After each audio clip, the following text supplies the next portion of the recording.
गरीब बहन वर्सेस अमीर बहन की गर्मी। बहन जी, हमारी तरफ से तो रिश्ता पक्का समझिए। माया बेटा, तुम्हारा क्या ख्याल है? मुझे ये शादी नहीं करनी। माया, ये तो क्या कह रही है? मेरा जो फैसला था वो मैंने आपको बता दिया। इतना कहकर माया अपने कमरे में चली जाती है, जिसे देख आंचल अपनी छोटी बेटी ज्योति के साथ माया के कमरे में जाती है। माया, ये सब क्या था? आखिरकार तू कब तक इस तरह से रिश्तों को मना करती रहेगी? क्या तुझे शादी नहीं करनी? करनी है माँ, लेकिन ऐसे गरीब घर में नहीं। आपने तो गरीब घर में शादी करके अपनी पूरी जिंदगी काट ली, लेकिन मैं गरीब घर में शादी नहीं कर सकती। मैं आपकी तरह इस गरीबी में घुट घुट कर अपनी जिंदगी नहीं जी सकती। इतना कहकर माया गुस्से में चली जाती है। माया की बातें सुन आंचल की आंखों में आंसू आ जाते हैं। क्या हो गया है इस लड़की को? जब देखो हमेशा पैसों के पीछे भागती रहती है। माँ, संभालिए अपने आप को। अपने पति की मृत्यु के बाद आंचल ने मेहनत मजदूरी करके अपनी दोनों बेटियों को पाल पोस कर बड़ा किया था। आंचल की छोटी बेटी ज्योति तो अपने माँ के कहे मुताबिक ही चलती थी और गरीबी में भी हंसी खुशी रहती थी। लेकिन वहीं बड़ी बेटी माया शुरू से ही अमीर दोस्तों के साथ रही थी, इसलिए अब माया पर भी अमीर बनने का भूत सवार हो गया था। वाह, ये ड्रेस कितनी सुंदर है ना, इसे पैक कर दीजिए। माया, जब से हम इस मॉल में आए हैं तब से मैं और स्नेहा ही शॉपिंग कर रहे हैं। क्या तुम्हें कुछ नहीं लेना? रोमा, तू भी किसे कह रही है जो संडे मार्केट से 100 रुपए के कुर्ते लेकर पहनती है? भला वो क्या हमारे साथ शॉपिंग करेगी, वो भी इस मॉल में? ऐसा नहीं है, मैं भी मॉल से ही कपड़े खरीद कर पहनती हूँ, समझी तुम दोनों? इतना कहकर माया अपने बैग से पैसे निकालती है और मॉल से महंगे कपड़े खरीद कर घर आ जाती है। अरे माया, आ गई तू। चल जल्दी से हाथ धोकर हमारे साथ ये अचार और पापड़ बनवा। मुझे ये गरीबी और मजदूरी वाले काम करनी पसंद नहीं है। आप दोनों ही बनाओ ये अचार और पापड़। वैसे दीदी, ये आपके हाथ में क्या है? मैंने आज मॉल से कुछ कपड़ों की शॉपिंग की है, वही है ये। क्या? मॉल से? लेकिन मॉल में तो बहुत महंगे कपड़े मिलते हैं। तेरे पास इसके पैसे कहाँ से आए? जो आपने सुबह पैसे दिए थे उन्हीं पैसों से की है ये शॉपिंग। वो पैसे तो मैंने तुझे तेरी कॉलेज फीस के लिए दिए थे और तूने वो सारे पैसे इस फिजूल खर्ची में उड़ा दिए। जानती भी है सुबह से शाम तक मेहनत मजदूरी कर मैं कितनी मुश्किलों से पैसे कमाती हूँ। बस माँ, अभी अपना मेलो ड्रामा शुरू मत कर देना। दीदी, आप ये माँ से किस तरह से बात कर रही हो? ठीक बात कर रही हूँ मैं। तुम लोगों को इस गरीबी की आदत पड़ चुकी है, लेकिन मुझे नहीं। एक दिन देखना मैं कैसे ऐशो आराम से जिंदगी जीऊंगी और तुम लोग कीड़े मकोड़ों की तरह इस गरीबी में एक दिन मर जाओगे। माया हमेशा अमीर बनने के सपने देखती थी। माया जिस कॉलेज में पढ़ती थी उसी कॉलेज में एक राजन नाम का लड़का भी पढ़ता था। राजन हैंडसम होने के साथ साथ काफी ज्यादा अमीर भी था। इसी चीज को देखते हुए माया राजन को अपने प्यार में फंसा लेती है। माया, क्या तुम्हारी माँ हमारी शादी के लिए मानेगी? क्यों नहीं मानेंगी, जरूर मानेंगी। माया राजन से शादी करने के बारे में अपनी माँ और बहन को बताती है। बेटा, वो लड़का तो इतना अमीर घर का है। मैंने तेरी इतने अमीर घर में शादी करने के बारे में सपने में भी नहीं सोचा था। अमीर लोगों से रिश्ता जोड़ रही है तू। जानती है ना शादी में कितना खर्चा होगा, और अभी तो तेरी छोटी बहन भी है। आप क्या चाहती हैं? मैं राजन जैसे अमीर लड़के को छोड़कर किसी मजदूर से शादी कर लूं? अगर मैं शादी करूंगी तो सिर्फ राजन से। माया की जिद के आगे आंचल हार मान जाती है। आंचल के पास गिरवी रखने के लिए उनका छोटा सा घर ही था, जिसे वो माया की शादी के लिए गिरवी रख देती हैं और धूमधाम से माया की शादी कर उसे विदा कर देती है। ये घर है या कोई महल? अब तो मैं इस महल की महारानी हूँ। अब मेरे पास किसी भी चीज की कोई कमी नहीं है। माया शादी के बाद अब पूरी तरह से बदल चुकी थी। रोज रोज महंगी महंगी साड़ियां पहनना, लाखों की ज्वेलरी पहनकर बड़ी बड़ी पार्टियों में जाना, शॉपिंग करना और ढेर सारे पैसे उड़ाना, अब माया का सिर्फ यही एक काम रह गया था। लेकिन वहीं दूसरी तरफ बेचारी ज्योति अपने गिरवी घर को छुड़वाने के लिए अपनी पढ़ाई छोड़ लोगों के घरों में काम करना शुरू कर देती है।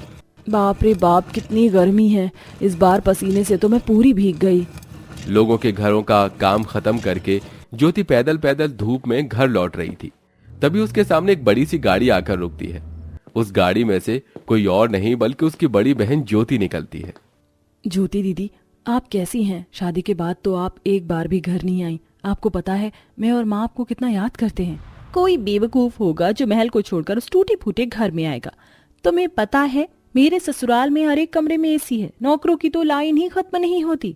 ये देखो, मैंने जो आज साड़ी पहनी पूरे 80,000 रुपए की है और ये नेकलेस पूरे 20 लाख रुपए का। और ये देखो, ये नई कार मैंने कल ही खरीदी। मैं तो कह रही हूँ तू भी उस गरीबी को छोड़ और किसी अमीर लड़के को पटाकर शादी कर ले और ऐशो आराम की जिंदगी जी। दीदी, आपने तो अमीर बनकर माँ का साथ छोड़ दिया और उनकी इज्जत भी नहीं रखी, लेकिन मैं माँ का साथ नहीं छोड़ूंगी। मुझे पता है माँ ने कितनी मेहनत करके हम दोनों को पाल पोस कर बड़ा किया है। ज्योति का जवाब सुन माया का मुंह बन जाता है और वो अपनी बड़ी सी गाड़ी में बैठकर निकल जाती है। जहां एक तरफ माया अमीर घर में शादी करने के बाद ऐशो आराम से जिंदगी काट रही थी, वहीं दूसरी तरफ ज्योति अपनी माँ के साथ गरीबी में घुट घुट कर अपनी जिंदगी जी रही थी। माँ, मैं आपके लिए पानी लेकर आती हूँ। रहने दे ज्योति बेटा, इस गर्मी में अगर वो खौलता हुआ पानी पिया ना तो गला ही जल जाएगा। मैंने तुम्हें ठंडा जूस लाने के लिए कहा था, तुम ये गर्म जूस क्यों लेकर आई हो? सॉरी मैडम, मैं अभी आपके लिए ठंडा जूस लेकर आती हूँ। मेरी स्विमिंग का टाइम हो गया, तुम जूस लेकर स्विमिंग पूल के पास आ जाना। माया अपनी स्विमिंग कॉस्ट्यूम पहनकर अपने घर में बने स्विमिंग पूल में जाकर ठंडे ठंडे पानी में एंजॉय करती है, लेकिन वहीं दूसरी तरफ गर्मी से ज्योति और आंचल की तबीयत खराब होने लगती है। इसी के साथ सही समय पर घर के पैसे न लौटाने पर उन लोगों का मकान भी उनसे छिन जाता है और अब दोनों गरीब माँ बेटी गर्मी में एक झोपड़पट्टी में रहती हैं।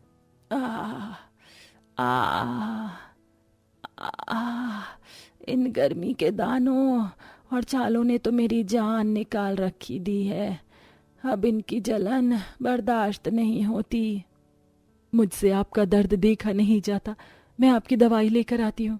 नहीं ज्योति बेटा, 1,000 रुपए तो तुझे महीने में मुश्किल से मिलते हैं। उन पैसों में घर का किराया राशन देखना है। अगर तू दवाई ले आएगी तो बाकी चीजें कैसे देखेगी? मेरे लिए आपसे बढ़कर कुछ भी नहीं है, आप आराम करिए, मैं दवाई लेकर आती हूँ। माया मेडिकल स्टोर पर जाती है और अपनी माँ के लिए दवाई ले आती है। बिना पंखे, कूलर और ठंडे पानी के दोनों माँ बेटी की हालत काफी ज्यादा खराब होने लगी थी। आए दिन ज्योति और आंचल बीमार होती रहती थी, लेकिन वहीं माया को न ही तो अपनी बहन से मतलब था और न ही अपनी माँ से। वो तो बस ऐशो आराम से अपनी जिंदगी जीने में लगी होती है। शिट, जरूरी मीटिंग में जाना है और आज ही इस ट्रैफिक को भी लगना था। एक काम करता हूँ, रॉन्ग साइड से चला जाता हूँ, टाइम से पहुंच जाऊंगा। ऑफिस जल्दी जाने के चक्कर में राजन रॉन्ग वे से अपनी गाड़ी लेकर जा रहा होता है कि तभी सामने से आ रही गाड़ी से राजन की गाड़ी का एक्सीडेंट हो जाता है और देखते ही देखते वहां लोगों की भीड़ जमा हो जाती है। ज्योति बेटा, ये इतने लोगों की भीड़ क्यों जमा है इधर? पता नहीं माँ। आंचल ज्योति जैसे ही उस भीड़ के अंदर जाते हैं तो देखते हैं कि राजन खून से लथपथ पड़ा है। हे भगवान, ये तो राजन है। आंचल ज्योति ऑटो करके राजन को जल्दी से नजदीकी अस्पताल लेकर जाते हैं। राजन का काफी ज्यादा खून बह चुका था। राजन का ब्लड ग्रुप भी इस वक्त अस्पताल में अवेलेबल नहीं था, जिसे देखते हुए ज्योति और आंचल अपना ब्लड टेस्ट करवाती हैं। ज्योति का खून राजन के खून से मिल जाता है, जिसे देख ज्योति राजन को खून देकर उसकी जान बचा लेती है। वहीं थोड़ी देर में माया भी आ जाती है। आप ठीक तो है ना? हाँ, आज तुम्हारी बहन की वजह से ही मैं जिंदा हूँ।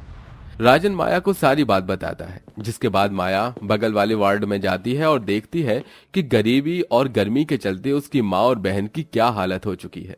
माया बेटा, तू आ गई, घबरा मत, राजन बिल्कुल ठीक है, उसे कुछ नहीं हुआ है। ज्योति माँ, आप दोनों मुझे माफ कर देना। अमीरी के सपने देख देख कर मैं इतनी पागल हो चुकी थी कि जब मेरी अमीर घर में शादी हुई तो मैं तो अपनी माँ और बहन को भूल ही गई। अगर आज ज्योति अपना खून देकर उन्हें ना बचाती, मैं तो विधवा हो जाती। फिर मैं क्या करती इस अमीरी का? मैं तो आप लोगों की माफी के लायक भी नहीं हूँ। नहीं दीदी, ऐसा मत बोलिए, आपको अपनी गलती का एहसास हुआ और अब जीजा जी भी ठीक है, हमें और कुछ नहीं चाहिए। माया रोते हुए अपनी माँ और छोटी बहन को गले लगा लेती है, जिसके बाद अब माया फाइनेंशियल तौर पर अपनी माँ और छोटी बहन की मदद करती है। इसी के साथ अमीरी के घमंड से निकल माया एक अच्छी इंसान बन जाती है और अब गरीब लोगों की भी हमेशा मदद करती है।